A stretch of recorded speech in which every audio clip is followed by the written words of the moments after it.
What's wrong with speaking Spanish? Well, I think it's wonderful and all, but I did it a little bit half-heartedly, but I do mean it to a large extent. We have a country where to assimilate, you have to speak English. And I think that where he was and the way it came out didn't sound right to me. We have to have assimilation. To have a country, we have to have assimilation. I'm not the first one to say this, Dana. We've had many people over the years, for many, many years, saying the same thing. This is a country where we speak English, not Spanish. Language. The distinct sounds of languages thoroughly manifest the flavor and texture of their representative races. Because a person not only hears his language daily, but thinks in it most every moment of his waking life, language is a massive contributor to one's cultural marinade. Behold the simple and melodious Italian language originating from people gifted with the paradisiacal atmosphere of the Italian peninsula. The hard-sounding German language pairs with people challenged with mountains and snow. The rapid inflections of Filipino language indicates a population grown in capricious tropical weather and fantastic flora and fauna. The use of a race's native language within its society proves essential to the health of its culture because each of its daily utterances reflect and thus reinforce the identity of its DNA. When sounds of a foreign language infect this native hum, it is no less than psychological violence. While this subtle yet crucial fact has yet to be articulated in the mainstream, evidence of its truth has always been manifest in the traditional expectation that immigrants speak the native language. Simple evidence of this instinct is the crude phrase popular on t-shirts, "Welcome to America, now speak English." Exactly because native language preservation is so vital to the survival of a race, cultural Marxism attacks it with characteristic savagery. In the United States, cultural Marxism's first victory awarded Spanish public signs. The next victory conquered government forms. Suddenly, automated telephone call options uttered alternatives in Spanish. Multiple radio stations soon transmitted only Spanish speech and Latin American music. In ethnically mixed suburbs, drive-through restaurant operators often greet drivers in Spanish. At various Western municipal meetings, organizers instruct English speakers to listen to translation in headphones as she administers in Spanish.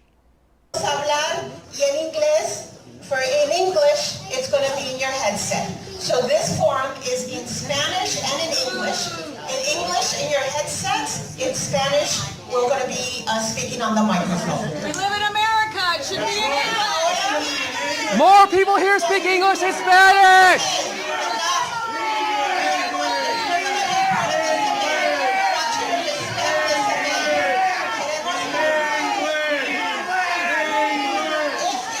The incredible extent of this English oppression reveals in an appalling 2018 incident in which New York lawyer Aaron Schlossberg insisted that a store employee speak English.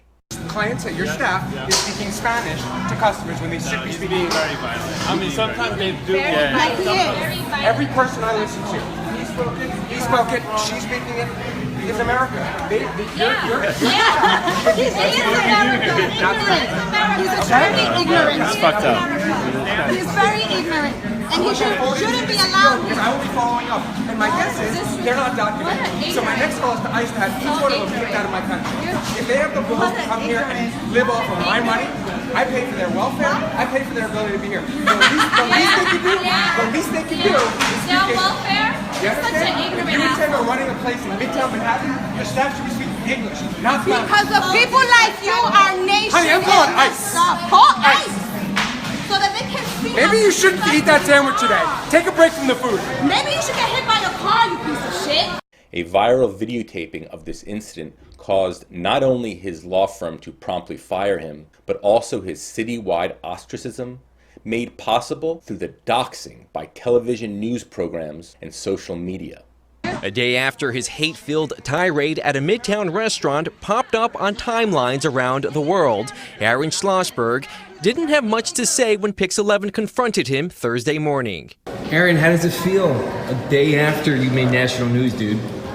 A lot of people want to talk to you right now, Aaron. Do you have anything to say? Schlossberg, who is an attorney and was working a case at Queens Supreme Court in Long Island City, made a beeline into the courtroom, only responding with a smirk. It was a far cry from his now viral rant, where he lashed out at Spanish-speaking workers at Fresh Kitchen on Madison Avenue 2 days earlier. Well, it's been close to 48 hours since Schlossberg's rant was posted online, and the backlash continues to grow. A local activist is raising money on the crowdsourcing site GoFundMe to hire a mariachi band to perform outside of the attorney's law office in Midtown. That fundraiser has already raised $1,100. Live in the newsroom, I'm Andrew Ramos, Pix 11 News.